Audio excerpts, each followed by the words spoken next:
Hey everyone, Daniel here. I know it's been quite a while since I've done one of these. Sorry for keeping you all in the dark. I forgot forgot that I do these. I was talking with Tyler the other day, and he was saying that a couple of you guys have been asking about these. I was like, oh yeah. Sorry, completely forgot. But anyway, I'm doing one right now, so pretty excited to let you all in on the awesome stuff that I've been up to.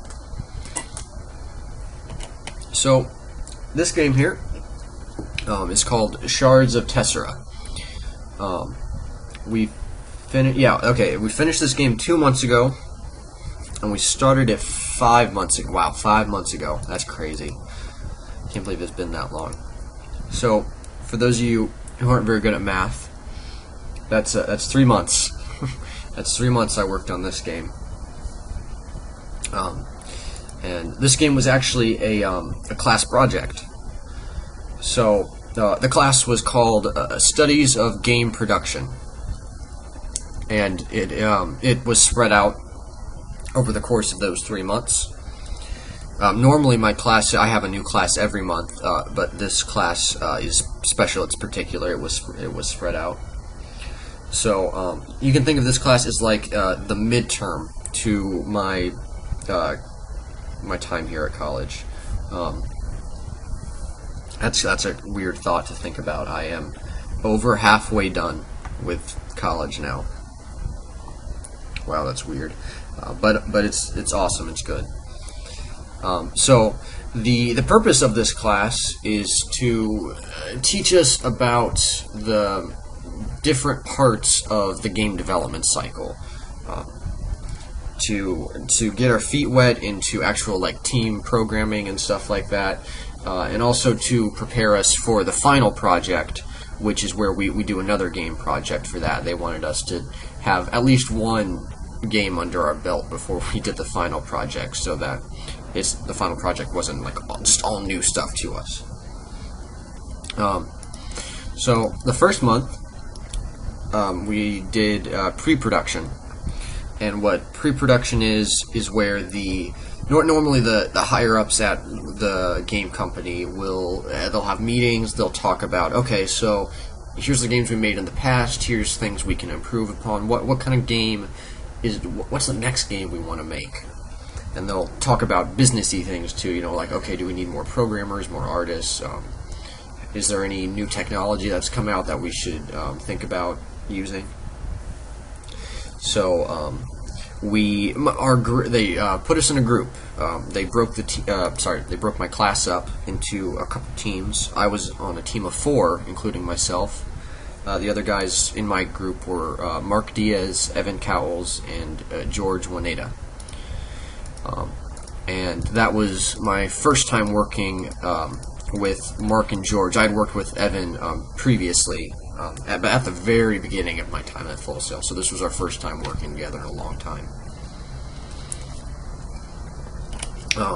So the 4 of us sat down, we got to know each other, and we talked about, okay, so what's the kind of games that we liked.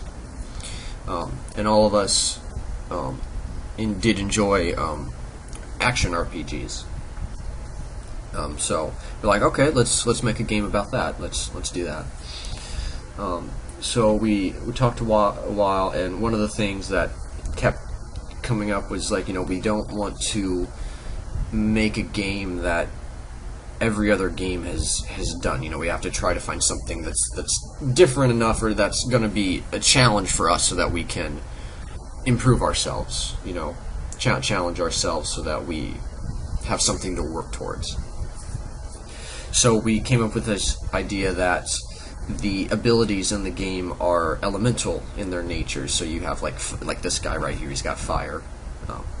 Some of the other ones you'll get later on: ice, earth, and lightning. So let's see. And then we took it a step further, and we're like, okay, so you have elemental abilities, what can we do with them? And we're like, well, you fight enemies with them. Okay. So is there anything else we can do? And so we thought, okay, what if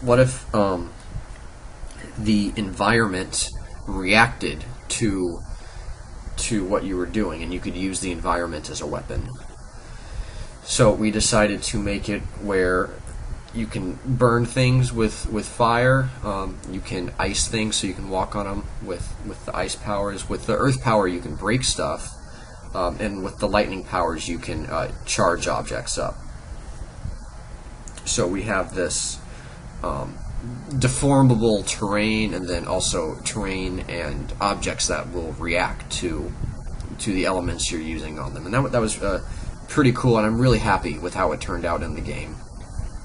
It was a little bit daunting at first because we really weren't sure exactly what kind of abilities would make sense in the game, what kind of things we should go with, because this was, I think, the first game any of us had made. It's probably the first game all of us had made as a team. So there was this fear of, like, we couldn't commit to something, and at least initially. It's like, okay, well, here's the idea we have, and we'd always be like, yeah, that's a good idea. We'll keep that in mind. But then it was never like, okay, we never could settle on something. At least initially. After the first month, we're like, okay, this is what the game is going to be. This was what we had decided. So the first month, and I do have a video up of this, the prototype. We made the prototype the first month. And the purpose of the prototype is to build the basic actions you'll be doing in the game, and test them for, okay, are there some problems we're going to run into? Are there any things that are really difficult? How does the player enjoy? Is the game fun? Is the game enjoyable? And that worked out really well. We were happy with how the prototype turned out. And then, so once we had finished the prototype,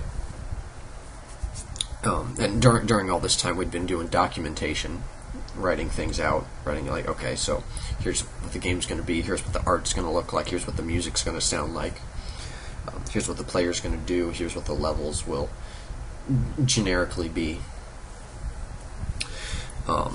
And so then at the start of the second month, we all sat down and we read all the documents and we agreed on things, and we're like, okay, so this is what the game's going to be. This is what the game's going to look like in the end. And we have these things called sprints. We call them sprints. And the way that works is we had 4 sprints. Yeah, 4 sprints. The first 2 were 2 weeks, and the last 2 was 1 week. Sprint 1 and 2 were each 2 weeks. Sprint 3 and 4 were each 1 week. Yeah, okay, that's right.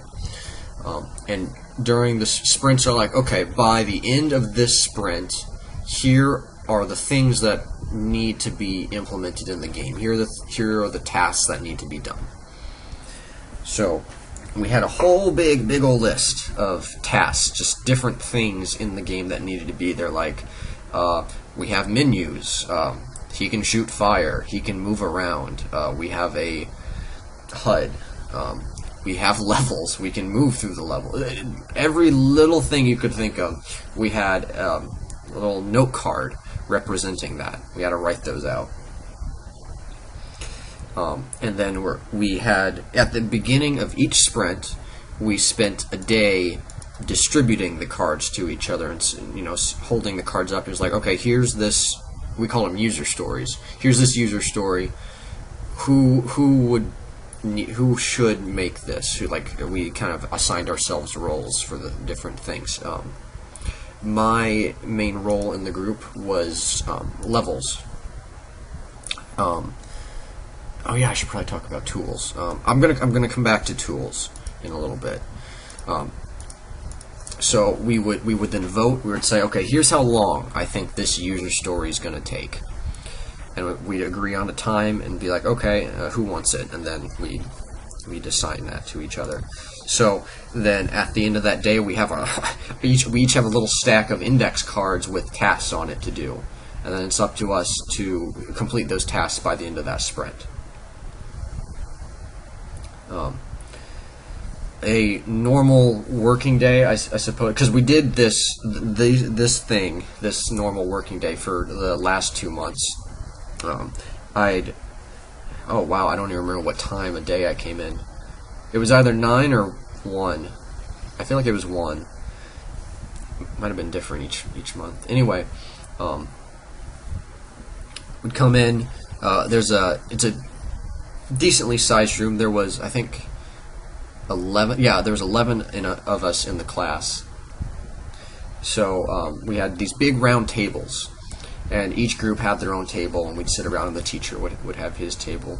And then whenever we needed to look at a user story, or we just like, hey, we finished one, come get it checked off. We had a big whiteboard that was magnetic, and we would magnet them to the board in different sections. Like, here's our ones that are still being worked on. Here's our finished ones. Here's the ones that are currently being done.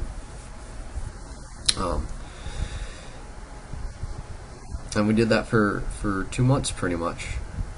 But that was actually really fun. I had a lot of fun coming in and doing that, because it's such a great atmosphere. It wasn't a traditional like learning atmosphere, like you go in and you get a lecture or something like that, because I'm going in and I have these tasks I have to do. I have this work that's in front of me, and I can handle the work in the manner that I see as best. I can get up and I can go have lunch.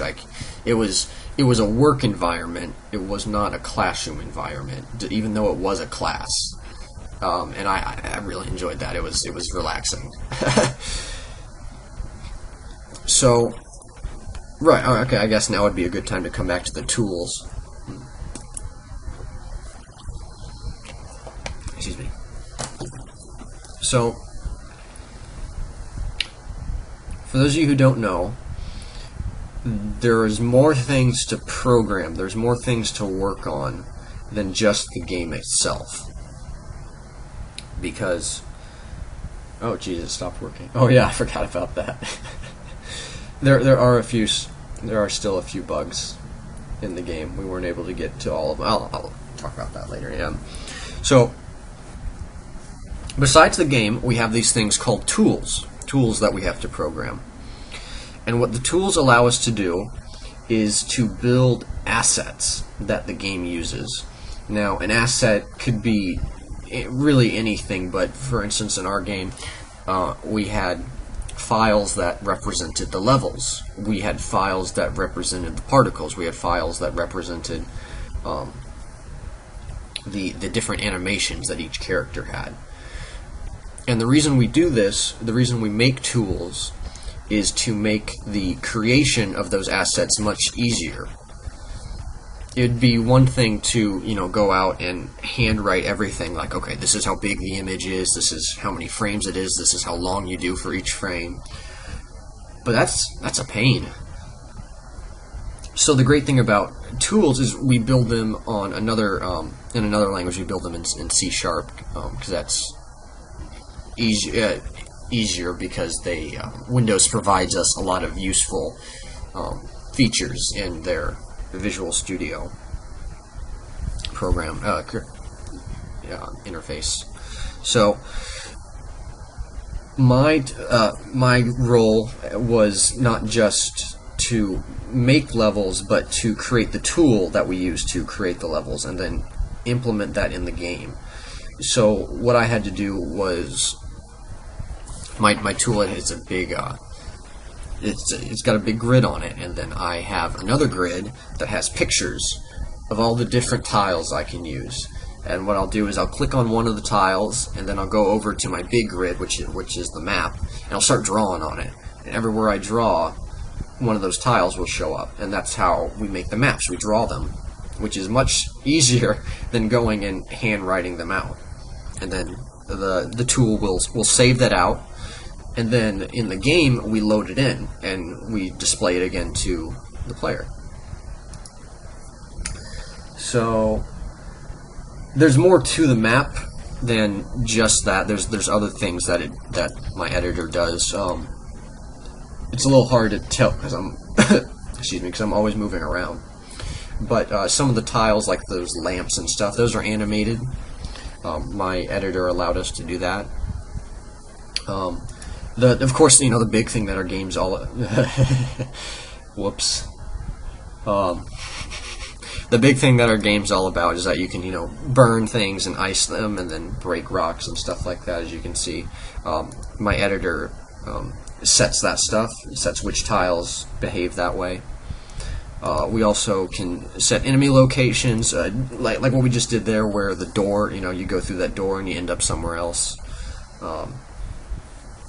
Oh yeah, and of course the music. Set the music for each area.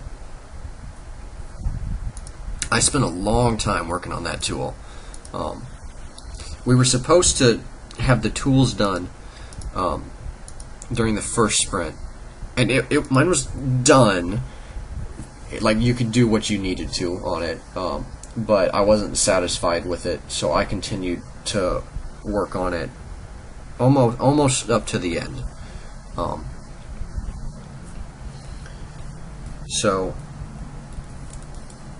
that's not to say like that took away from the other stuff. I mean, obviously I had to implement the stuff in the game code as well, but my responsibilities stayed with the levels, making sure that those were all nice and clean.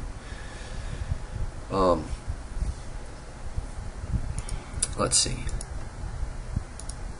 So some of the other tools that we had, Mark did a particle editor tool that makes the particles. You can see them in this mountain area. There's rain outside. There's also that little thing that he did, the dash, the little fire particles that come off of it. Pretty much all the particles you see, that was done with Mark's editor. And I'm pretty impressed with it. They turned out really great. That explosion, that's actually an animation. That's not a particle. And speaking of animations, Evan did the animation editor for us. And the way that works is that you send it a big JPEG or big PNG of different frames in the animation, and then you draw rectangles on them to be like, okay, here's one frame, here's the next one, and then assign different values and stuff to them like that. So you get to see little Tessara there, do his little fire attack and then walk around, and it turned out great. George didn't actually work on a tool. He was in charge of the game core. So whenever we implemented stuff inside the game, we usually had to consult him to get everything working right. But it turned out really great. I'm really happy with the things you can't see. I'm really happy with how they turned out. There's a lot of really cool stuff going on in the back as it glitches. Great. Every once in a while, as you can see, the player glitches through a wall and ends up somewhere else. I am going to blame that on the screen capture software for now, because it slows down the game update speed, and so it's not because that's what I worked on. I'll fix it on the next one, I swear. Next one. Let's see. So yeah, first week, right, was tools and game core. That's what we worked on the first 2 weeks. The second sprint, which was another 2 weeks, we implemented features. So we had things like, okay, let's get the fire working. Let's let the fire spread. Let's be able to ice stuff. I'm not sure if I show it in here. If the fire spreads to an ice tile, it'll actually put the ice tile out. Unless it's on water, because we didn't want to deal with, well, what if you're standing on an ice tile and you're on water and it melts? Do you drown or something like that? We didn't have time to. There's a lot of little things that it was like, oh, that'd be cool. That'd be so cool if we had time to do that. But unfortunately, there wasn't enough time to implement everything we wanted. So we had to focus. We had to focus on the things that were most important. I think, yeah, there we go. It glitches again.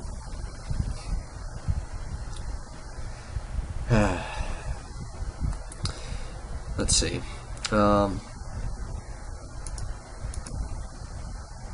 So, okay, let me talk about the music real quick, because this is like, I love this fight song. Tyler did the music for this game. And I love it. It turned out awesome. He didn't do. There's a few like other pieces of music in the game that he didn't do, but the vast majority of it is his stuff. It's all original stuff he did. He did specifically for this game, but he had to do it without actually being able to play the game. So, props to you, Ty. Way to go. Turned out great. I love this like sitar thing.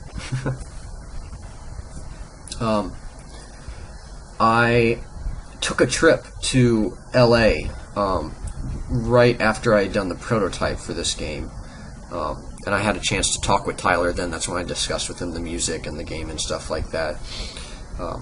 And one of the things that I wanted to do for this game was, give it a really good story, because that's one of the things I really care about. But unfortunately, we didn't have time to implement it, and I understand why. We had to focus on programming stuff. There just wasn't enough time to get everything in. That makes me sad, but that's the way things are. Next time when I have more time, I'll make sure that it has a good story. But if you don't mind, I'm gonna let you in on my ideas, my thought process behind it, and the things I told Tyler about. So our studio name, we're 4D Studios. I don't remember the full conversation, how that came about, but I thought of it as, there's 4 of us, so 4D, okay, yeah. And I had this idea for the game that it's about us. It's a metaphor for us. So there's 4 of us, there's 4 elemental abilities in the game, and this idea of 4 to 1, 4 separate entities combining for one purpose. So, there's also 4 elders. I had another idea for there to be like 4 different enemy types, enemy factions, I suppose. Each one kind of pulling you in a different direction. What I was trying to say was that for making this game, all 4 of us need to work together in order for it to turn out good, and it did turn out good. But just have the game kind of have this significance in that sense. So, I know the game doesn't exactly portray that, but that's what I was going for in there. Unfortunately, we had things like the time constraints, art constraints as well. We only had one artist that the school provided for us. And he did a great job, but he can only do so much for us. So 4 enemy factions wasn't going to happen. That just wasn't in the cards. Let's see. So the third sprint. Let's see. What did we do then? That was a lot of like cleaning up things, getting final features implemented, like last little things. Like, okay, what else can we add in there? The camera shake that I think I'll do it again. Yeah, later. I'm not actually playing this game live right now. This is a recording. I think because of the final boss battle. Whenever the player does a Earth Smash, there's a camera shake, and that was something I implemented. I'm really happy with how that turned out. It wasn't very difficult to do, but I had a lot of fun with it.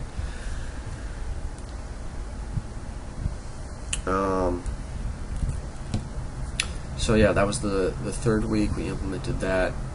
Third sprint, not 3rd week. The 4th sprint, we had testing. We gave the game to everyone in the class swapped games. The team swapped, and so we had testing where the other group had a quota. They had a quota of bugs they had to find in our game. And for those of you who don't know, a bug is it's a problem. It's an error in the code. It's something that causes the game to crash. So something like that. So the last week we spent doing that, and we had a game that we worked on. We're trying to find problems and bugs with it, and then this other group was trying to find problems and bugs in our game, and then we had to once we had the bug quota, then we would go back in our game and like, okay, I fixed this, and like check mark, did we fix these? And I think we were able to fix like 95% of our bugs. So I'm really, really happy about that.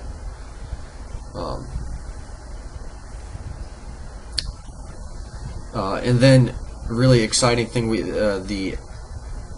oh geez, I don't even remember the name of it. The convention, yeah, sure.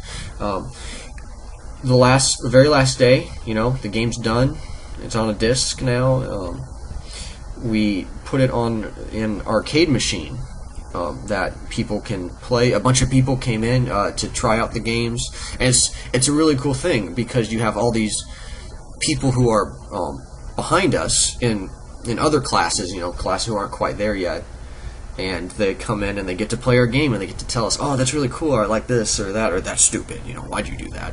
We get to have this conversation with the people, and they get to these people behind us get to look ahead and be like, oh, that's going to be really cool when I get to do that. And then there's also people who are ahead of us who come back and play our games just to relive the experience and look at it. And that's really great for us because we get to have a conversation with them and be like, what, how's this class, or what should I look forward to, what should I focus on? So I guess this is the end. Wow, I can't believe I talked for 25 minutes. Thank you all very much. I will do another video very soon for my other stuff that I've been doing. Take care, and I'll see you soon.